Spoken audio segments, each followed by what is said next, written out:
Hello friends, this is a story created by ChatGPT. So let's start. Rohan stood on platform number 3 holding a small worn out backpack and a cup of tea that had already gone cold. This station was crowded, noisy and full of life. Yet he felt completely alone.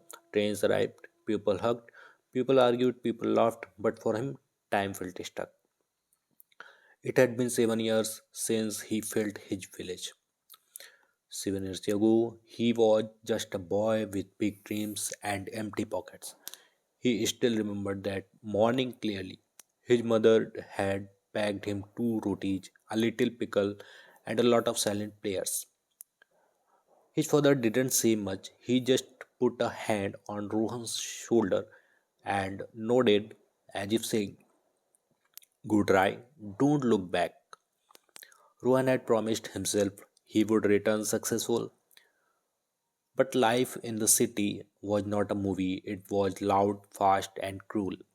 At first, he worked in a small shop, then in a call center, then as a delivery boy. Some months were good, most were hot. He lived in teeny rented rooms shared with strangers who came and went like seasons. Every night he told himself, just one more year, then things will change. Year passed. Dreams become responsibilities. Hope become habit.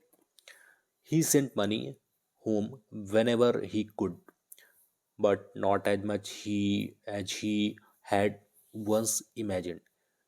His mother never complained, his father never asked question. They just said, take care of yourself. Then one day, a call came. His father was ill. Rohan booked the first ticket he could afford. That's how he ended up standing on platform number 3, waiting for the last train home. As he sat on the bench, he noticed a little girl sitting near him. She was maybe 8 or 9, holding a small cage with a bird inside. The bird was quiet, its tiny eyes blinking slowly. Is it your pet? Rohan asked, trying to pass time. She nodded. His name is Chintu. He was hurt. I'm taking him to my grandmother house. She know how to take care of animals. That's nice, Rohan said with a small smile. The girl looked at him curiously. Where are you going? Home, he replied. The word felt heavy and light at the same time. The train arrived with a long, tired sound as if even it was exhausted from traveling. Rohan found his seat near the window. The little girl sat across from him with her cage.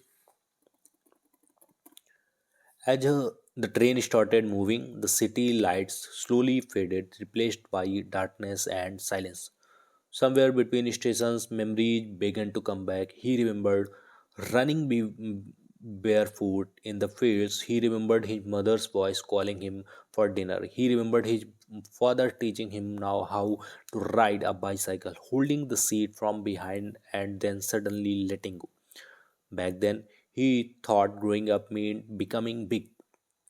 Now he knew it meant becoming tired. The train stopped at small stations where vendors sold tea and biscuits. People got on and off, each carrying their own storage. Rohan wondered how many of them were also running towards something or away from something. The little girl opened the cage slightly and gently touched the bird. Don't worry, Chintu, you will be okay. Rohan watched her and thought, when was the last time someone said that to me? By morning, the sky turned soft orange, fields appeared, trees appeared, the air felt different, lighter, cleaner. His village station was small, too small for big dreams, but big enough for real ones. He got down slowly, his heart beating faster with every step. The road of his house felt shorter than he remembered, or maybe he was just walking faster. When he reached the gate, he stopped. What if his father was very sick? What if he was too late? What if? Before he could think more, the door opened. His mother stood there. For a second, they just looked at each other. Then she said his name softly, like she used to when he was a child. Rohan, that was enough. He put his bag down and hugged her. She felt thinner, smaller, but his arms felt the same. Inside, his father was lying on the bed. He looked weaker, but when he saw Rohan, his eyes lit up. So, his father said, trying to smile, the city finally sent you back. Rohan sat beside him and held his hand. No, Baba, I came back myself. They didn't talk much that day. They didn't need to. Some conversation don't need words. Over the next few days, Rohan helped around the house. He fixed small things. He went to the market. He cooked once, and everyone agreed he should never do that again. His father slowly started getting better.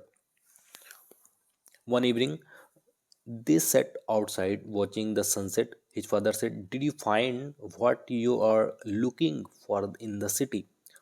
Ron thought for a moment. Then he said, I found out when I was running from. And what was that? Being ordinary, Rohan replied. But now I think being here, being useful, being with you, that's not ordinary at all. His father smiled. A week later, Rohan went to the station again. But this time, he was not leaving. He was there to receive a small delivery for a new shop he planned to open in the village. As he stood on platform number 3, again he realized something. Not all journeys are all about going for. Some journeys are about coming back, and sometimes the real success is not in the city lights, but in the warm light waiting for you at home. Thank you. This story is from ChatGPT. Thank you.